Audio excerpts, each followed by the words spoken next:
नमस्कार। नमस्कार। नमस्कार। आज हम जनार्दन सिंह उत्तर प्रदेश के देवरिया जनपद से प्रगतिशील भोजपुरी समाज के पूर्व महासचिव, भोजपुरी राज संदेश साप्ताहिक समाचार के संपादक, भोजपुरिया अमन त्रैमासिक भोजपुरी पत्रिका के प्रधान संपादक, देवरिया से पूरा देश के, पूरा संसार के सबके हम स्वतंत्रता दिवस के आज के 15 अगस्त के अवसर पर सबके नमन करतानी, अभिनंदन करतानी, वंदन करतानी, प्रणाम करतानी, सबके हार्दिक शुभकामना दे रहल बानी, सबके बधाई दे रहल बानी। देखल जाओ, आज़ादी के लगभग 78 वर्ष हो गई। इस सावन के महीना है। भारतीय संस्कृति में सावन के महीना की अनंत महत्ता बा। गली गली नगर नगर हर हर महादेव की ध्वनि गुजेला। आज से लगभग 7,500 वर्ष पहले धरती पर भगवान सदाशिव आए रहन। आज भी शिव के संस्कृति ये धरती पर विराजमान बा। ये सावन मास की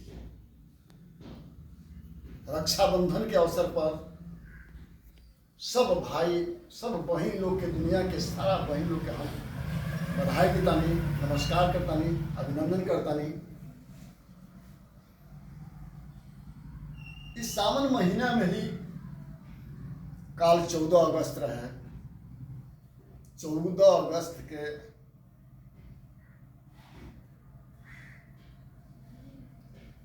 एगो दिन मनावल जात रहे। 14 अगस्त के अखबार में बा एगो दिन मनावल जात रहे। पूरा चारों तरफ दिन मनावल गई कि विभाजन विभीषिका स्मृति दिवस। 14 अगस्त के विभाजन विभीषिका स्मृति दिवस मनावल गई। और आज 15 अगस्त आज़ादी के दिवस मनावल जाता। और कुछ ही दिन पहले आपातकालीन बंदी के जेपी आंदोलन के संविधान के भी साथ धोखा के रूप में चाहे जौन कहीं वो दिवस मनावल गई। आज़ादी मिलल काहे खातिर? आज़ाद केकरा के कहल जाला? भारत के संविधान बनल। भारत के संविधान ये देश के धरती के कौना अर्थव्यवस्था पर आधारित बा,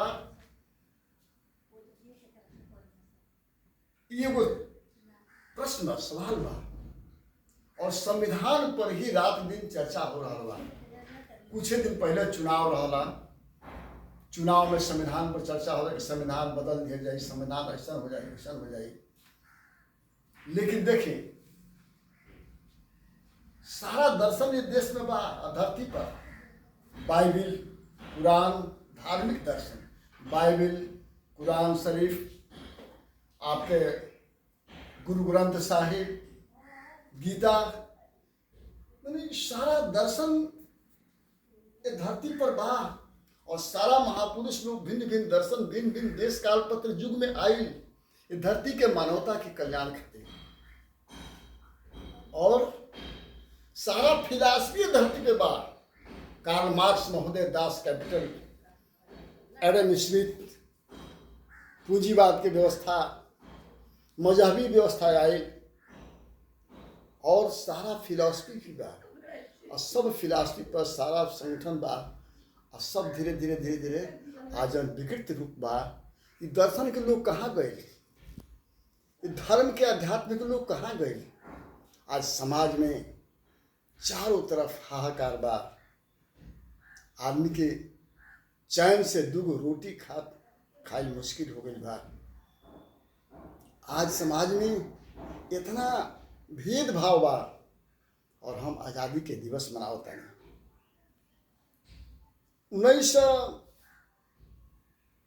स्वामी विवेकानंद जी अपना आध्यात्मिक और सांस्कृतिक अभिव्यक्ति से देश के सूतल संस्कृति के जगह वो कहले उठ जाग आ तब तक मत रुक जबले लक्ष्य के प्राप्त ना कर सका।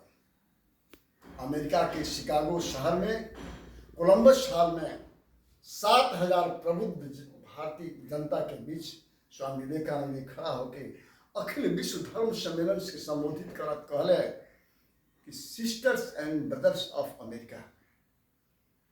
उजा के लोग सिस्टर्स ब्रदर्स ना जाने, उजा के लोग कहे लेडीज एंड जेंटलमैन। भारत के संस्कृति सांस्कृतिक जागरण सांस्कृतिक आज़ादी के बीजारोपण शिकागो के कोलंबस शहर से शुरू हुई और 1939 में ये देश की महान सपूत महान विप्लवी महान नैतिकवादी नेताजी सुभाष चंद्र बोस 26 अगस्त 1939 के बिहार के बाढ़ क्षेत्र से देश यात्रा शुरू कर जाए। 27 अगस्त के पटना में 1939 में पटना के लोग उनके अभिनंदन करें और जिससे शुरू की जाए। देश के आज़ादी की कहानी स्वामी विवेकानंद जी से लेके और स्वामी और सुभाष चंद्र बोस तक। एक बात महात्मा गांधी जी इस देश में आज़ादी तो मिलल, महात्मा गांधी चाहस कि ये देश से अंग्रेजियत चल जाओ, अंग्रेज रहस, लेकिन पंडित नेहरू जी चाहस कि अंग्रेज चल जा, अंग्रेजियत रहे। आज देश में अंग्रेज चल गई है, अंग्रेजियत एकदम प्रभावशील बा और घर घर में अंग्रेज हो गए बड़े। शोषण के प्रवृत्ति देश के जो जवान सिपाही रहे, जो शहीद लोग रहे, जो देश खातिर सब कुछ कई, उस सत्ता से बाहर लोग तो वो संस्कार के लोग सत्ता में ना आए, दूसर लोग सत्ता में आए। और संविधान जब भारत के बनल तो बाबा भीमराव अम्बेडकर, राजेंद्र बाबू आदरणीय सबके लगे एगो व्यवस्था, आपन कोनो व्यवस्था ना रहे, आपन कोनो थेसिस ना रहे। कितनों दिन में लिखाई लोग, कितनों हजार के पन्ना संविधान होके तक आपन कोनो व्यवस्था ना रहे। तो अमेरिका के पूंजीवाद और रूस के साम्यवाद दू देश के अर्थव्यवस्था के मंथन कर लोग जोड़ के आ भारत के राम राज्य के संकल्प बनाव, सुंदर भारत के सृजन, भारत के सोने के चिड़िया बनावे खातिर भारत के संविधान के रचना कर लोग, भारत के विशाल संविधान बनल राम राज्य बनावे खातिर। ये मिश्रित अर्थव्यवस्था भाई, मिश्रित अर्थव्यवस्था के मतलब कि रौरा बैंक में करोड़ों रुपया रही, अरबों रुपया रही, कोनो दिक्कत नहीं है, रौरा नाम से 50 एकड़ जमीन ना रह सकेला। मिश्रित अर्थव्यवस्था। ये देश में दोहरी कानून व्यवस्था और आज संविधान को बड़ा खातिर ठीक रहे जरूर है। आज के व्यवस्था खातिर भारत के संविधान में जो नैतिकवान लोग सब जब समाज में ना आई, चरित्रवान लोग ना आई, आध्यात्मिक सिपाही जब ना आई हैं, तब रे भारत के संविधान के रक्षा ना हो पाई, भारत देश के रक्षा ना हो पाई। 4 तरह के फिलॉसफी बा दुनिया में, 4 तरह के फिलॉसफी में मार्क्सवाद, matter centre philosophy Marxism, self centre philosophy पूंजीवाद जगत जंग करता, और self centre philosophy, matter centre philosophy, dogma centre philosophy. Dogma centre philosophy मजहबवाद के आधार पर देश के चलावल। और चौथा God centre philosophy. God centre philosophy के मतलब का भाई, राजा Janak, Sheikh Nasruddin, Chanakya, Chandragupta, God centre philosophy के उन पर प्रभाव है। आज गॉड सेंटर फिलॉसफी के जरूरत बा, बाकी सारा फिलॉसफी नकारा हो गई बा। मार्क्सवाद आदमी के हैवान बनावला, पूंजीवाद आदमी के भिखारी बनावला, मजहबवाद ये आदमी के पतन करेला, अंधकार में ढकेल देला। ऐसे ईश्वर केंद्रित व्यवस्था, गॉड सेंट्रल फिलॉसफी, राजा जनक के इस तरह के व्यक्तित्व की जब समाज में आगे ना आई, ये तरह के व्यक्तित्व जब शासन में ना आई है, इसलिए वर्ल्ड मोरलिस्ट, विश्व के नैतिकवादियों एक हो, भारत के नैतिकवादी लोगों एक होकर जातिवाद जहर बा, संप्रदायवाद जहर बा, देश खातिर दुनिया खातिर कहर बा। ऐसे हे भारत के नौजवान, हे भारत के नैतिकवादी, जे भी अपना के नैतिकवादी मानता, सब लोग एक मंच पर आ जा। पार्टी पौवा से, जाति से, मजहब से, शासन से हट के सारा एक फ्रंट पर नैतिकवादी लोग आ गए। अनैतिकवादी लोग अनैतिक के खिलाफ संघर्ष करें, तो नया थेसिस बनावे। आज जरूरत बा भारत में, ये देश में हर आदमी के भोजन, कपड़ा, चिकित्सा, आवास और शिक्षा, भोजन, वस्त्र, शिक्षा, चिकित्सा, आवास, 5 गो मिनिमम रिक्वायरमेंट्स की गारंटी संविधान से मिले के चाहिए। संविधान में, भारतीय संविधान में कोई रोटी के गारंटी नहीं है। भारतीय संविधान में धर्म के सही व्याख्या नहीं है। भारतीय संविधान में आरक्षण की सही व्याख्या नहीं है।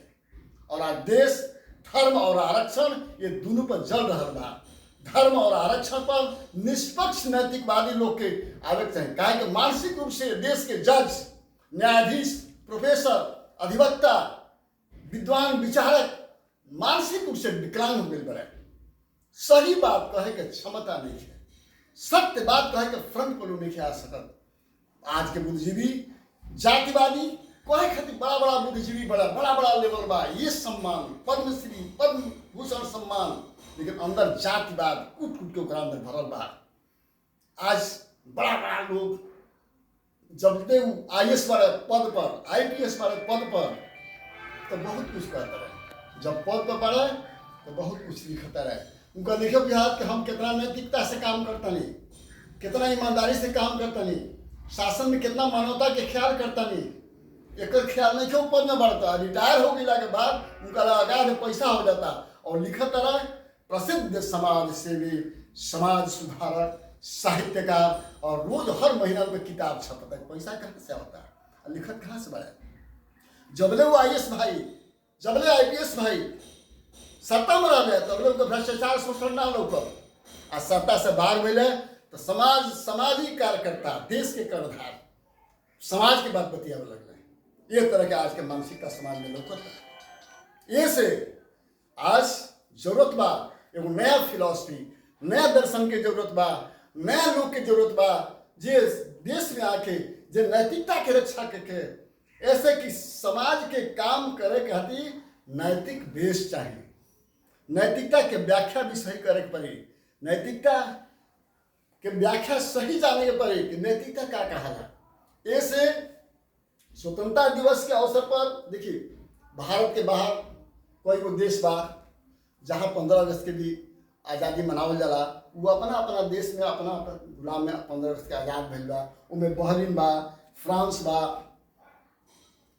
उत्तर कोरिया, दक्षिण कोरिया बा। 15 अगस्त के भिन्न समय में अपना जहाँ गुलाम लोग से आज़ाद भइल। ऐसे हम आज 15 अगस्त के अवसर पर ये देश के बुद्धिजीवी, देश के सामाजिक कार्यकर्ता, देश के जनप्रतिनिधि, देश के राजनेता, देश के शुभचिंतक, प्रशासन से जुड़ल सारा लोग तथा कथित देश के मंत्री और माननीय प्रधानमंत्री, विपक्ष के नेता, सबके हम आगाह करते हैं, सबसे अपील करते हैं कि देश में नैतिक एक मंच पर आ जाओ। ये देश सुरक्षा खतरा में बा, निश्चित रूप से भारत खतरा में बा, निश्चित रूप से। कहा कि कल 14 अगस्त के जो विभाजन विभीषिका स्मृति दिवस मनावल जात रहे, वो देश के सबसे करुण दारुण व्यथा कहानी रहे। वो दर्द के जब सुनल जाला, लोग चर्चा करेला तो रुआ खड़ा हो जाला। और ये देश में कानून में बदलाव ना भइल। ऐसे आज एक चीज पर दूसरा चीज, जे दिन भर जातिवाद की बात होता, जाति जनगणना की बात होता है कि देश विरोधी बा, मानवता विरोधी बा। जातिवाद हर आदमी के अपन नाम के आगे सरनेम हटा देवे के चाहिए, जातिवाद समाप्त हो जाए के चाहिए। तो अब कैसे हुई? जाति जनगणना की जरूरत नहीं है,